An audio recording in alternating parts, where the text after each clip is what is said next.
पण ह्या सगळ्या सर्जरीज केल्यानंतर ब्रेस्ट फिडिंगला काही इश्यू येतो का?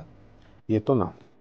वेनेवर जेव्हा पेशंट येतात आमच्याकडे आणि स्पेशली यंग फिमेल्स, त्यांना ब्रेस्ट रिडक्शन हवं असतं आणि त्या मॅरिड नसतात, प्रत्येक वेळेस 2-3 गोष्टी आम्ही नेहमी काउन्सिल करतो. ब्रेस्ट टिश्यूमध्ये ब्रेस्ट ग्लँड्स असतात ज्या मिल्क प्रोड्यूस करतात. त्या ग्लँड्स थ्रूआउट द ब्रेस्ट असतात.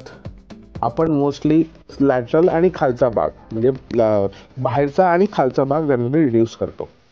मधला आणि वरचा भाग नाही करत, कारण की आपल्याला क्लिवेज ठेवायचं असतं आणि तिथनं रक्तपुरवठा पण येत असतो. पण आम्ही त्यांना सांगतो की 50 ते 70% चान्सेस आहेत की तुमचं ब्रेस्ट फिडिंग नॉर्मल राहील.